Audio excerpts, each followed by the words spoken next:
देख रहे हैं संत मत के महान आचार्य महर्षि मेही परमहंस जी महाराज को।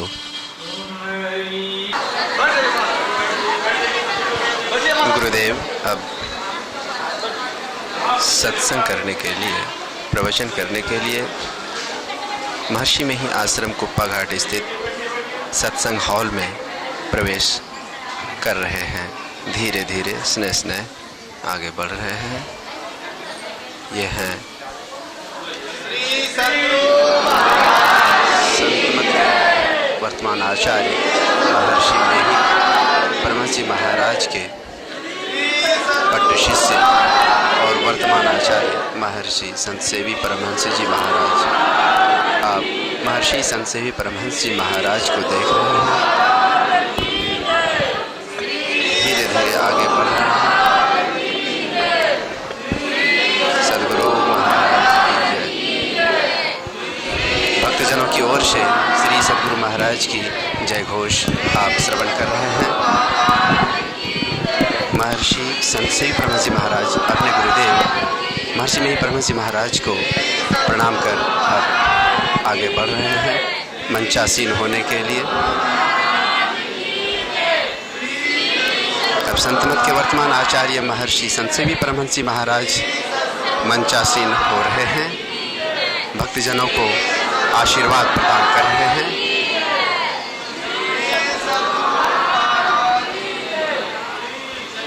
अब अपने आसन पर विराजमान हो रहे हैं।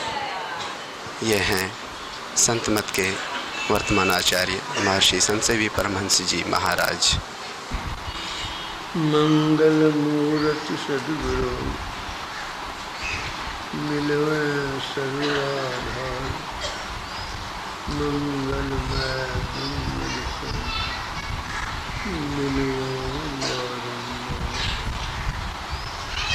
धन्य धन्य सद्गुरु महिमा कहे न जाए, जो कुछ कहो चुका तो कुछ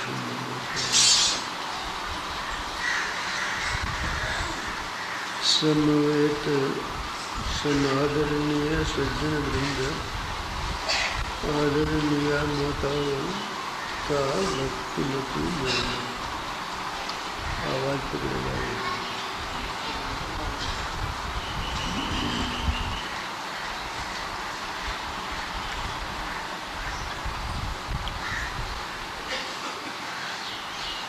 परम प्रभु परमात्मा ने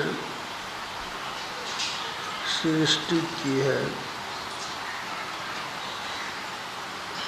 परम प्रभु परमात्मा अचित्र है और यह उनकी सृष्टि विचित्र है।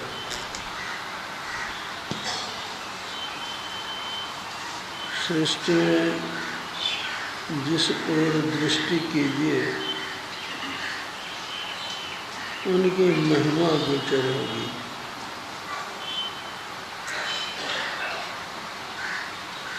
किसी भक्त ने कहा है, ध्यान लगा के जो देखो तुम, सृष्टि की सुघड़ाई को बात बात में पाओगे, उस ईश्वर की चतुराई को। ये सब रंग रंग के पक्षी, ये सब रंग रंग के फूल, ये वन की लहलही लता नव, ललित ललित शोभा के मूल। ये पर्वत की रम्य शिखा, शोभा सहित चढ़ाओ उतार, निर्मल जल के सोते झरने, शोभा सहित महाविस्तार। खट प्रकार की ऋतु का होना, रंग बिगड़ना रंग बिड़न, पाकर पार वनस्पति फलना, रूप बदलना रंग बिड़न। चांद सूर्य की शोभा अद्भुत, बारी से आना दिन रात,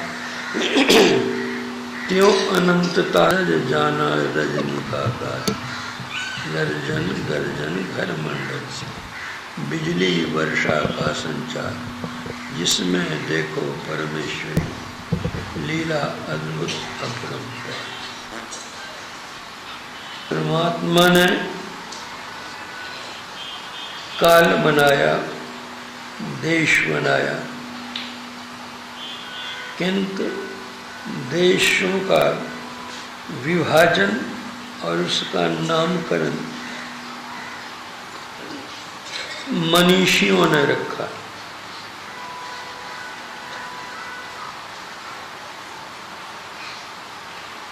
परमात्मा की सृष्टि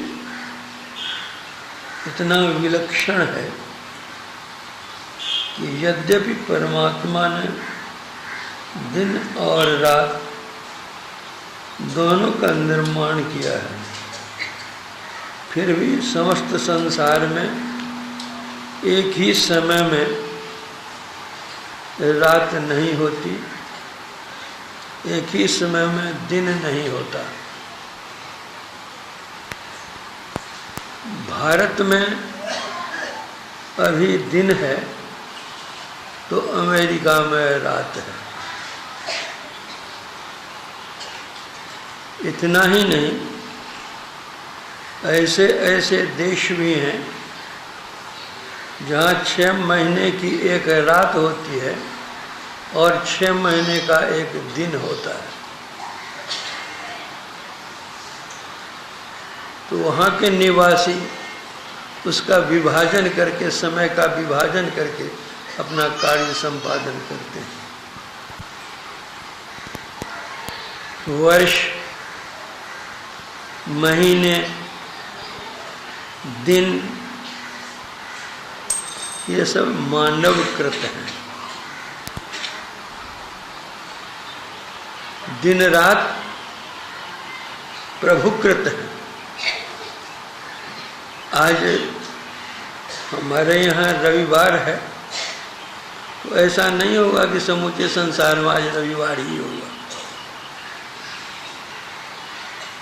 6 ऋतुओं का होना जैसे भारत में है, समस्त संसार में 6 ऋतु एक साथ नहीं होती।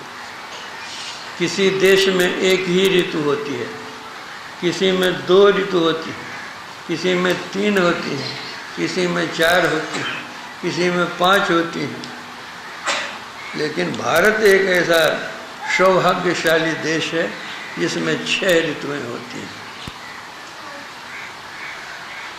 ऋतुओं में वसंत ऋतु को उत्तम माना गया है।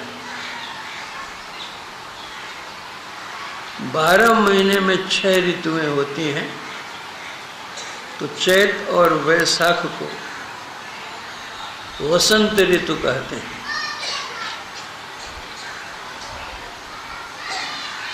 इसी चैत्र शुक्ला राम नवमी को अयोध्या में मर्यादा पुरुषोत्तम भगवान श्री राम का अवतरण हुआ था। इसलिए आज की तिथि को, कल की तिथि को रामनवमी की तिथि से लोग अभिहित करते हैं। राम तो हुए त्रेता में, लेकिन नवमी तो पहले से चली आ रही है। लेकिन एक महापुरुष हुए, इसलिए रामनवमी की संज्ञा दी गई। उस नवमी तिथि के लिए यद्यपि बहुत अच्छी तिथि है, एक अवतार हुए भगवान का, और भगवान का अवतार तभी होता है जैसा कि श्रीमद् भगवद गीता में लिखा है, यदा यदा ही धर्मस्य ग्लानिर्भवति भारत अभ्युत्थानमधर्मस्य तदात्मानं सृजाम्यहम् परित्राणाय साधूनां विनाशाय च दुष्कृतां धर्म संस्थापनार्थाय संभवामि जुगे जुगे। तुलसीदास जी ने लिखा, जब जब होई धर्म के हानि, बारे सब है अभिमानी। तब तब धरि प्रभु विविध शरीरा, हरे कृपा निधि सज्जन पीड़ा। करई अनीत जाय नहीं बरनी, सीधे विप्रधेन सुर धरी। तब तब धरि प्रभु विविध शरीरा, तब तब प्रभु शरीर धारण करते हैं, दुष्टों का दमन करते हैं, भक्तों की रक्षा करते हैं, सत्पुरुषों का कल्याण करते हैं। वे तो कल्याण के लिए ही आते हैं, लेकिन जब तक दुष्ट का संहार नहीं होगा तब तक शिष्ट सुखी नहीं हो सकते। लेकिन जो संत लोग आते हैं तो संत लोग दुष्ट का संहार नहीं करते। संत लोग दुष्टों की दुष्टता का संहार करते हैं, उनको सत्संग का आधार देते हैं, उससे वे सुधार करते हैं और फिर एक दिन उसका उद्धार हो जाता है। लेकिन भगवंत का अवतार तो दुष्टों का संहार के लिए, को विप्रधेन सुरधरनी के कल्याण के लिए। यह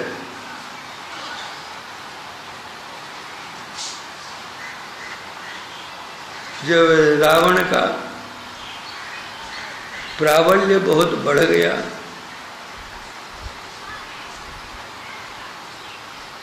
देव दानव रक्ष यक्ष गंधर्व किन्नर सब पर उसने अपना आधिपत्य प्राप्त कर लिया और घमंड में आकर के सताने लग गया। राक्षसों की वृद्धि हो गई। तब भगवान राम का अवतार हुआ था।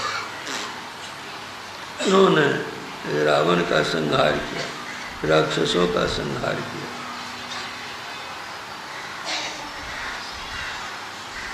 वास्तविक बात यह है, अगर वैचारिक दृष्टि से हम अवलोकन करें तो हमारे अंदर ही रावण भी है। जो अहंकार है वह है रावण। थोड़ा सा धन मिला, थोड़ी सी प्रतिष्ठा मिली, थोड़ा सा पद मिला, बस अहंकार में आ गए। अब जो नहीं करने का वह करना शुरू कर देते हैं।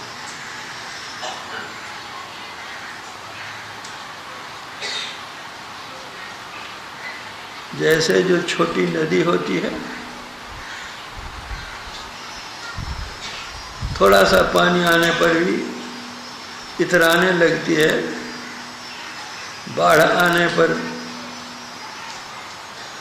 तटबंधों को तोड़ करके काट कूट करती हुई भसाती हुई गांवों को चली जाती है। लेकिन बाढ़ अधिक दिनों तक तो रहती नहीं है, समाप्त हो जाती है। उसी तरह तुलसीदास जी ने कहा है, क्षुद्र नदी भरी चले तुराई, जस थोड़े धन खल बोराई। थोड़े से धन को पा करके जो दुष्ट लोग होते हैं वे पागल हो जाते हैं, बोरा जाते हैं।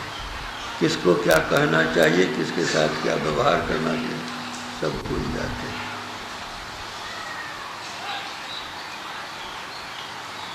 लेकिन जब तक राम का अवतार नहीं होगा तब तक दुष्ट का संहार नहीं होगा। तो जब हमारे अंदर में रावण है तो राम भी हमारे ही अंदर में है। और राम का अवतार चाहिए। राम का अवतार कैसे होगा? राम का अवतार तो दशरथ के यहाँ होगा।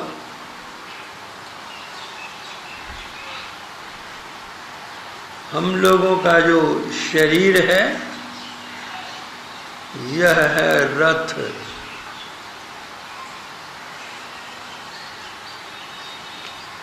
हमारी जो 10 इंद्रियां हैं,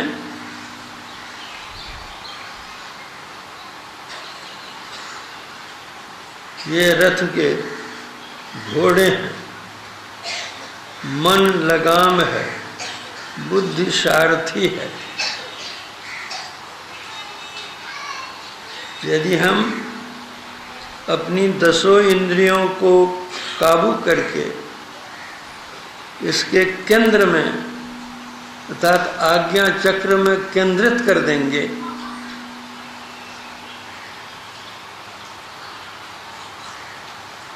तो इन 10 इंद्रियों का हम मालिक बन जाएंगे, तब हो जाएंगे हम दशरथ।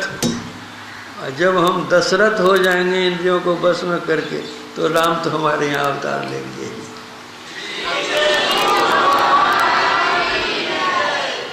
इस तरह रावण का संहार होगा और राम का राज्य होगा। और जो राम का राज्य होगा तो दैहिक दैविक भौतिक तापा राम राज काहू ही नहीं व्यापा। अपने अंदर अंतर साधना करके जाने पर जो राम राज्य यथार्थ में है वह अलौकिक है। वो स्वामी जी ने वर्णन किया है कि जब राम का प्रबल प्रताप रूपी सूर्य उग गया तो बहुतों को सुख हुआ और बहुतों को दुख भी हुआ। सुख किसको हुआ, दुख किसको हुआ?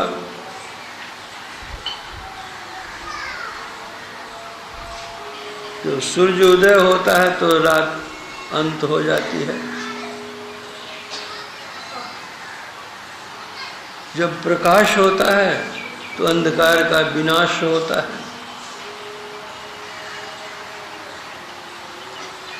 एक बार अंधकार ने जाकर भगवान से कहा कि प्रभु, यह सूर्य मेरा जानी दुश्मन है, मैं उसका कुछ बिगाड़ता नहीं, लेकिन वो मुझे पीछा किए हुए कभी छोड़ता नहीं, मेरी जान लेने को उतारू है। भारत में मैं छिप करके देख लेता हूँ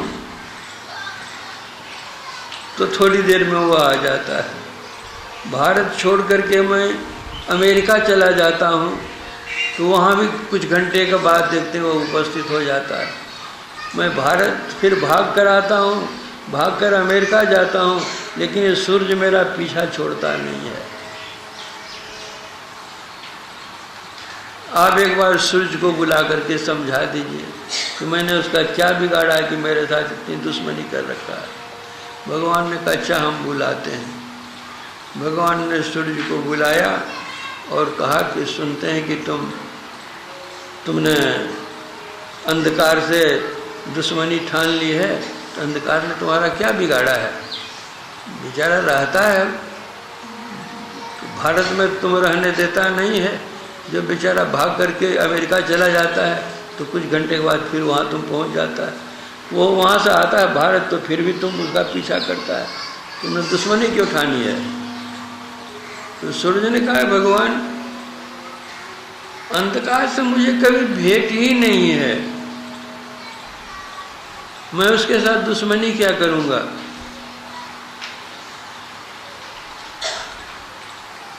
अगर आपको मेरी बात का विश्वास नहीं हो तो आप अंधकार को बुलाइए, हम हाथ जोड़ करके क्षमा याचना कर लेंगे।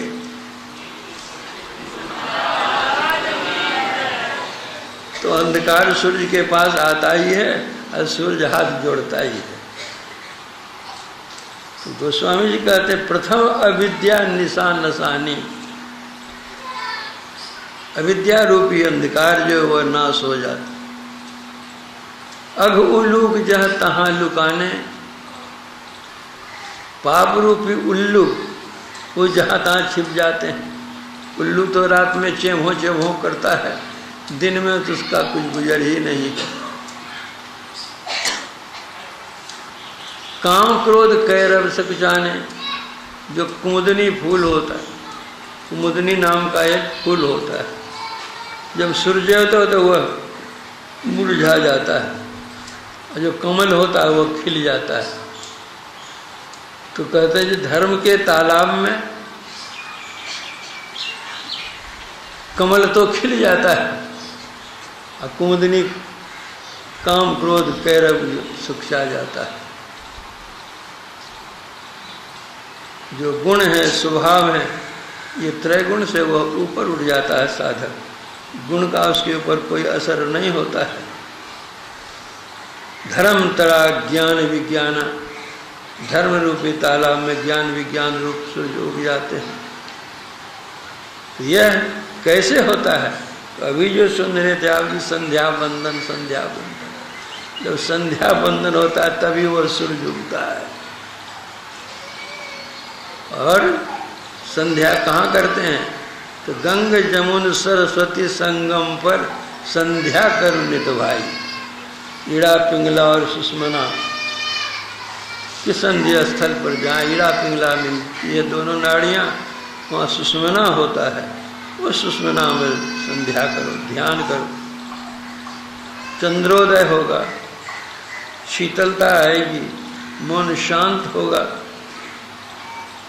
सूर्योदय होगा, जो विकार हैं वे सब काम क्रोध लोभ मोह मद मात्सर्य सब का संहार होगा।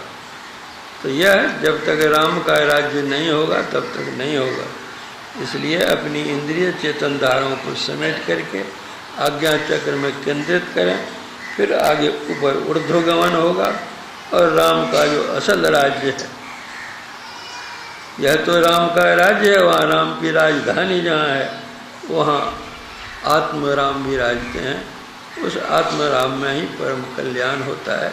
इसी के लिए संध्या वंदन की आवश्यकता है, त्रैकाल संध्या की आवश्यकता है। हमारे गुरुदेव तो कहा करते थे, किसी कारण किसी दिन अगर भोजन नहीं मिले तो उतनी हानि नहीं जितनी हानि कि किसी कारण किसी दिन भगवत भजन नहीं हो।